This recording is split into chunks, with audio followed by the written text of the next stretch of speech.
Hey, it's Wednesday, September the 6th. I haven't done a video for a while. There hasn't been a lot going on, so I've been fairly quiet. I haven't been talking about how August and September generally are weak periods in the market. So don't have high expectations, batten down the hatches, sort of be very careful. What I have in front of me here is a monthly chart of the S&P 500 going back about 10 years now. And where I've highlighted in 9 of the 10 years, I've highlighted where the months of August and September, and you can see they're red bars. Here's the current year. I mean, August finished red, although it did have a good close. It closed near the high part of the range, and September, we're not obviously not done yet, but not off to a great start. But last year, August and September were big red bars. The year before, September 21, August was fine. September was down. September and October were down the year before. Just August the year before that. August and September were okay in 2018, but then October things fell apart, and then so on. So you get the idea. So you can see, and I guess history that goes back a lot more data than I've got here. But if the last 10 years are any indication, 9 of those 10 years, August and September, were not good months. So it's just been a time to cool my jets and get a really good watch list going, looking for potential market leaders going into what is usually a more robust. October can be iffy, but certainly November, December, January are by and large positive. So trying to get prepared for that. So that's a quick look at that. Just where I think we might be going. I'm going to go back and change this to a weekly chart. And I can remove these drawings.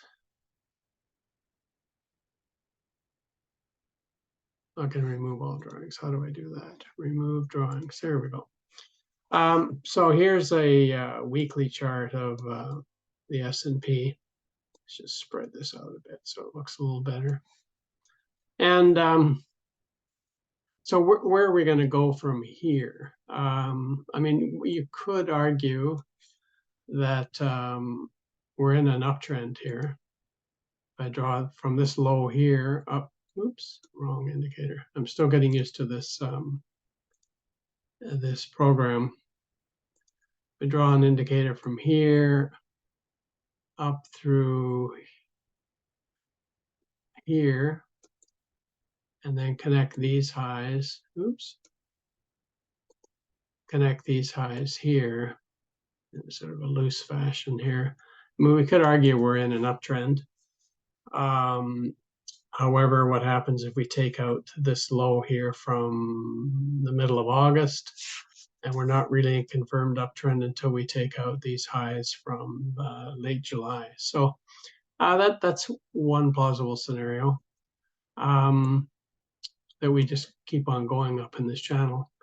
I think, though, I'd like to view this as a potential cup and handle pattern. So we've come down here. This could be the cup. And then we form a handle. So we could pull this, we could pull back. Something like this. And if I was to plot the,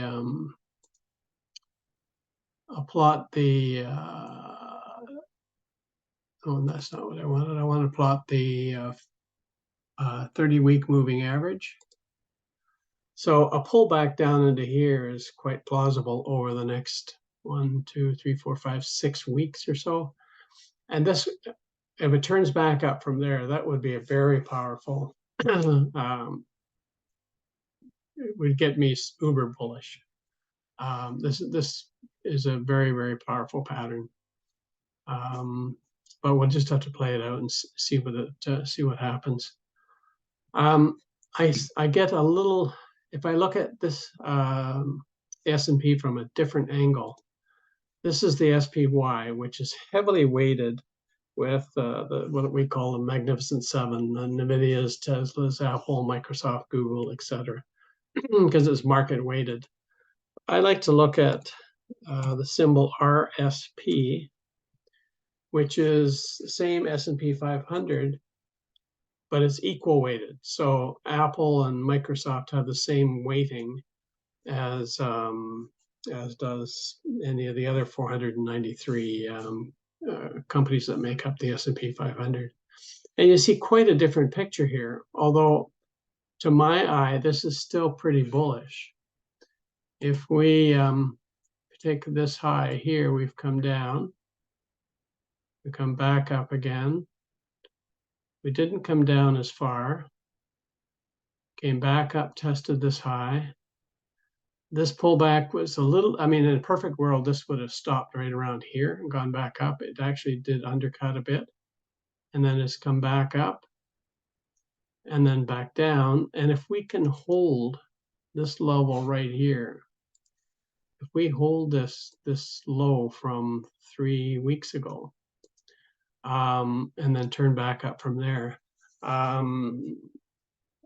it'll be time. To me, that's another very bullish indicator. So we got about 3 weeks to get through September, October.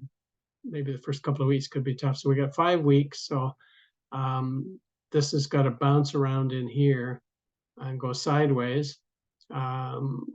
I hope it doesn't go down like this. And if it does, then that's fine. We'll be in 100% cash. But if it gets above last week's high, then it'll be time to get a little more aggressive again. So that's sort of my take on it. I'm still feeling quite bullish, but we just have to play the cards that we're dealt and watch this day by day. But for now, it's if you're invested in the indexes, I think a weighting of 50% invested and 50% cash would be probably ideal. If we go below these lows of middle of August, August 14th, I would raise at least another 25% cash, if not go 100% cash. And then just wait this out and see how this settles in, because it's just, we're not in a high probability environment yet. So caution, I think, is still quite warranted. So that's a brief take on it. Firstly, I'm being very, very tight. I'm up 11.2% of my US account since the end of June, and 8.2% on the Canadian account since the same time period. So damned if I'm going to give any of that back. That's now my money. So I'm going to play things very, very tight and wait till we get in a really super friendly environment before I get too aggressive. Okay, that's it. Maybe an update in 3 or 4 days. We'll see what happens if something major happens to the market.